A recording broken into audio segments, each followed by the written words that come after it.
राधे राधे, जय श्री श्याम गाइस। तो मेरे नए ब्लॉग में आप सभी का स्वागत है।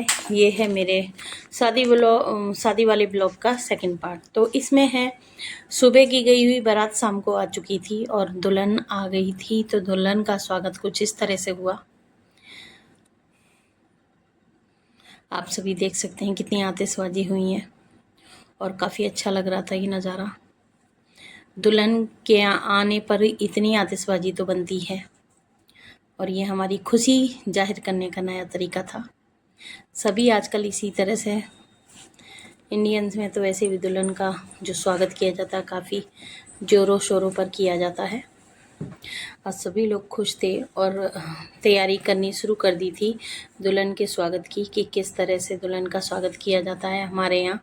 ये भी देखिए, दूल्हे राजा और दुल्हन दोनों गाड़ी में बैठे हुए थे। फिर इन्हें उतारने की विधि शुरू हुई और जो भी आपके रीति रिवाज हैं उसके द्वारा यहाँ पर चौक पूरा गया। चौक के बाद यहाँ पर आटे से और हल्दी से एक डिज़ाइन बनाया जाता है जो आप सभी के ज़्यादातर लोगों के घरों में बनाया जाता है और वही यहाँ पर किया गया है। इसके ऊपर पाटा रखा जाएगा और उसके बाद दुल्हन को उतारा जाएगा गाड़ी में से। दुल्हन और दूल्हा दोनों एक साथ ही उतरेंगे और मैं भी यहाँ पर तैयार खड़ी थी। अपने जो भी ये सामान होता है, मुझे नहीं पता इन्हें क्या बोलते हैं, और एक तो शायद हल में यूज़ किया जाता है और एक शायद ओखली का कूटने का होता है, वो उससे दूल्हा दुल्हन के ऊपर वारा जाता है और इन्हें आपस में भिड़ाया नहीं जाता। ये मान्यता है कि हमारे यहाँ की अगर ये आपस में टकरा जाते हैं तो दूल्हा दुल्हन सारी ज़िंदगी लड़ेंगे और अगर नहीं टकराते हैं तो ये बहुत ही प्यार से इनका जीवन चलेगा। तो रिस्पॉन्सिबिलिटी ये होती है मतलब इस गठजोड़े को उतारने वाली कि ये आपस में ना भिड़ें, आपस में ना टकराएं। और मेरी ये बहुत बड़ी रिस्पॉन्सिबिलिटी थी। और सबसे अच्छी बात मुझे यहाँ पर यही लगी कि ये जो है ना, ये काफ़ी भारी नहीं थे, लेकिन हकीकत में काफ़ी भारी होते हैं। आप सभी को पता है, जो लोग गांव से बिलोंग करते हैं उन्हें पता होती है कि ये काफ़ी भारी होते हैं और इन्हें उतारना काफ़ी कठिन होता है। और ये अब रीति रिवाज के हिसाब से अलग से बनवाए जाने लगे हल्के से, ताकि एक तो हाथ में से छूटना नहीं चाहिए। और ये जो रस्म होती है ये जेठानी ही करती है, तो मैं जेठानी हूँ तो मैं ही ये रस्म करूँगी। ये देखिए, पाटा रख दिया है, 2 कटोरे हैं, इसके अंदर दही रखा जाता है और दही को फोड़कर दूल्हा दुल्हन अपने अपने पैरों से आगे बढ़ते हैं। तो उन्हें फोड़ने से पहले मेरी ये रस्म होगी जिसे मुझे अपने हिसाब से मतलब उतारना है इन दोनों के ऊपर से। और मैं भी पूरी तरह से तैयार खड़ी हूँ, आप सभी को दिखाई दे रहा होगा। और इस सभी लोग आ चुके हैं यहाँ पर। काफ़ी एक्साइटमेंट थी सभी को दुल्हन से मिलने की, दुल्हन को देखने की। और मैं पूछ रही थी क्योंकि काफ़ी दिन हो गए, काफ़ी दिनों बाद मैं ये रस्म कर रही हूँ, तो मैं पूछ रही थी किस तरफ उतारा जाएगा, किस तरफ नहीं उतारा जाएगा। बच्चे यहाँ पर मस्ती कर रहे थे।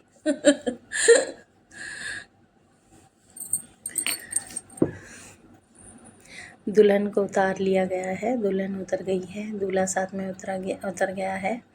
और सबसे अच्छी बात मुझे दुल्हन की यही लगी, इसने आते ही अपने चौखट को माथे से लगाया। और काफ़ी अच्छी ये रस्म हमारे यहाँ नहीं होती है, लेकिन दुल्हन ने की, मुझे बहुत अच्छा लगा। और फिर उसके बाद बारी आती है मेरी। दुल्हन का लहंगा काफ़ी भारी भरकम था, जिसे वो बेचारी संभाल भी नहीं पा रही थी। हमारी दोनों चाचियाँ बेचारी उसकी हेल्प कर रही थी लहंगा संभालने में। दूल्हे राजा भी साथ में ही हैं। दुल्हन को चौकी पर खड़ा किया जाता है और दूल्हे को बिना चौकी के खड़ा किया जाता है। क्यों खड़ा किया जाता है ये रस्म का मुझे भी नहीं पता कि भाई क्यों खड़ा किया जाता है दुल्हन को बिना चौकी के, दूल्हे को बिना चौकी के, दुल्हन को चौकी पर।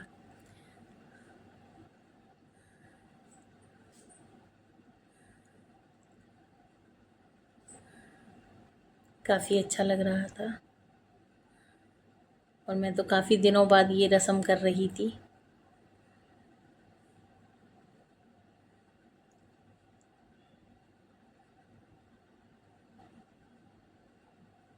मन बड़ा प्रसन्न था, सभी लोगों का बहुत अच्छे से सभी लोगों ने एंजॉय किया। ये देखिए मेरी विधि शुरू हो गई है, लेकिन कंफ्यूज करने वाले भी बहुत लोग होते हैं, बहुत होते हैं, परिवार के नहीं बाहर के भी।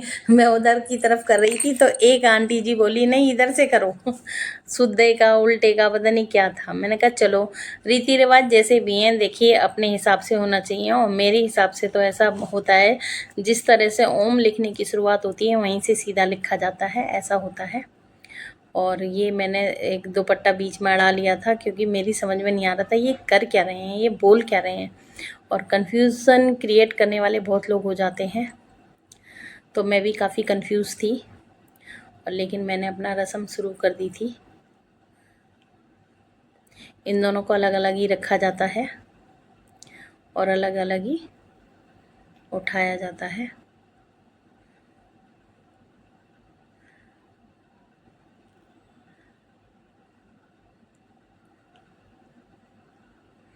इस रस्म के लिए भी जेठानी को पैसे दिए जाते हैं। मतलब कुल मिला के गाइस यहाँ पर हमारी चांदी ही चांदी थी। हर एक रस्म के लिए पैसे होते हैं, सभी लोगों को दिए जाते हैं। देखिए ये तो मान सम्मान होता है, घने और थोड़े क्या होते हैं, लेकिन सबसे बड़ी बात ये होती है कि आपको मान सम्मान पूरा मिला है, सबसे बड़ी बात यही है। और फिर उसके बाद दुल्हन के सर पे मटका रखा जाता है, जिसे जिसे मटके को लेकर दुल्हन को अपने घर में प्रवेश करना होता है, अपने नए घर में प्रवेश करना होता है। तो दुल्हन यहाँ पर आगे बढ़ी है। इन्हें पहले सबसे पहले जो इनके पैरों के नीचे कसोरे रखे जाते हैं उन्हें फोड़ना होता है, उसके बाद मटका रखा जाता है। तो मतलब ये है कि जो रस्में हैं और जो पुरानी रस्में हैं, हमारे ठंडे दिए का आरता किया जाता है, जो पुरानी रस्में हैं ये सब रीति रिवाज हैं और काफ़ी अच्छे लगते हैं। इन्हीं से लगता है कि हाँ परिवार में शादी है। अब तो वैसे भी शादी 2-3 दिन की रह गई है, पहले तो काफ़ी दिनों की होती थी। ये देखिए हमारी बुआ जी भी आ गई हैं ठंडा आरता करने, जिस आरती से पूरे 7 दिन या 8 दिन या 9 दिन जितने दिन का भी लगन सगाई का प्रोग्राम रखा जाता है उसी थाली से ये आरती किया जाता है। और इस आरती में दिया नहीं जलाया जाता, ठंडा जलाया मतलब ठंडा ही आरती की जाती है।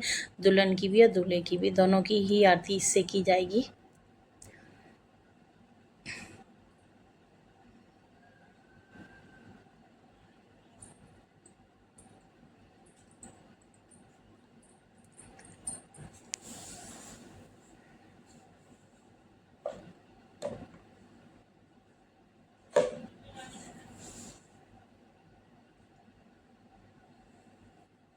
दुल्हन का लहंगा बहुत ही प्यारा लग रहा था, काफ़ी सुंदर लहंगा था और काफ़ी हैवी था। अब तो यही चल रहा है, हैवी लहंगे हैं और कुछ नहीं है। और मेरा देवर मुझे नेक नहीं दे रहा था। वैसे नेक की कोई ऐसी खास लड़ाई नहीं होती है, लेकिन यही तो छेड़छाड़ होती है जो आपके शादी ब्याह में याद रखी जाती है। देखिए लड़ाई झगड़े से तो अच्छा है आप वैसे ही छेड़छाड़ कर लो, वैसे ही थोड़ा गुस्सा नाराज़गी कर लो। बेचारा कह रहा था कि आज तो मेरी इज्जत बख्श दो, तो मुझे काफ़ी अच्छा लग रहा था। और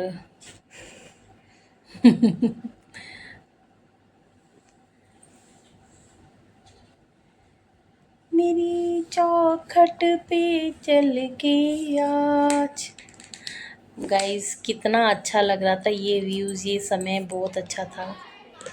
ये देखिए ये इसके 5 कदम रखवाए जाते हैं, उसके बाद इस मटके को जेठानी ले लेती है। फिर इसके बाद मैंने ये मटका अपने सर पर उठा लिया था और इसके बाद हम आगे बढ़े हैं। और मेरी ही वीडियो लेने वाले ने मेरा तो लिया नहीं, दूल्हा दुल्हन का ले लिया। मैं आगे चली गई हूँ अपना मटका लेकर, और इस मटके को ले जाकर हमें देवताओं को जहाँ पूजा जाता है वहाँ पर ही रखना होता है। और सारा पानी बहुत ज़्यादा फैल रहा था और मैं काफ़ी गीली हो चुकी थी।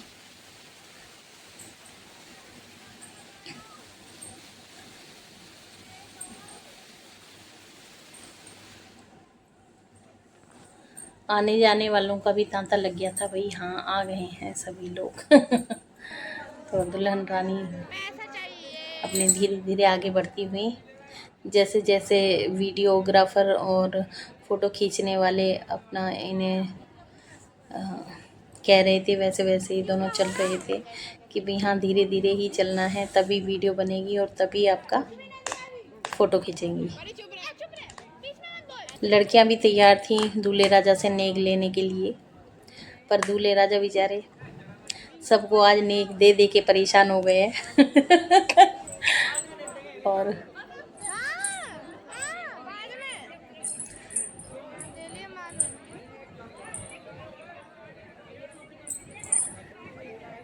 तो गाइस बताइए हमारा दूल्हा कैसा लग रहा है। मुझे तो हमारा दूल्हा बहुत अच्छा लग रहा है और हमारी दुल्हन भी बहुत प्यारी है।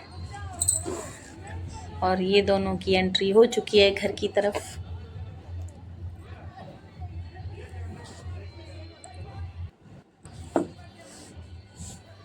और अब इसके बाद सीधे दूल्हा दुल्हन जाएंगे देवताओं पर। तो यहाँ पर आ गए हैं हम देवताओं पर, और जहाँ पर देवता रखे जाते हैं, ये हमारी पुप्पी हैं, बड़ी पुप्पी हैं जो कि पीछे बैठी हुई हैं खाट पर। तो पहले देवताओं की पूजा करने के बाद सबसे पहले पुप्पी जी का ही आशीर्वाद लिया जाएगा, क्योंकि बड़ी हैं ये, घर की सबसे परिवार की बड़ी हैं। इसके बाद सभी लोग बैठ गए थे यहाँ पर पूजा करने के लिए देवताओं की, और जो मेन पार्ट है वो यही है।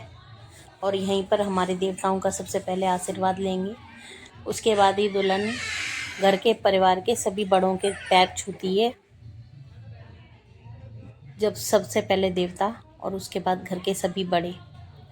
और ये देखिए हमारे आसपास के और हमारे परिवार के कितने यहाँ पर सभी मेंबर्स हैं, और सभी लोग काफ़ी खुश थे। और गाइस इसके आगे की जो वीडियो है वो आपके पार्ट 3 में, आप हमारे ब्लॉग पार्ट 3 में देखेंगे। उसके बाद क्योंकि ये जो है पार्ट ये थोड़ा लंबा हो रहा था, और शादी एक ऐसी चीज़ है जिसमें हर एक चीज़ काफ़ी बारीकी से देखी जाती है। और ये हमारे मतलब यूपी की तरफ के समझ लीजिए, मेरठ की तरफ के समझ लीजिए, गुज्जरों के यहाँ के रिवाज है। ये देखिए यहाँ पर दुल्हन थापे भी लगाएगी अपने हथेली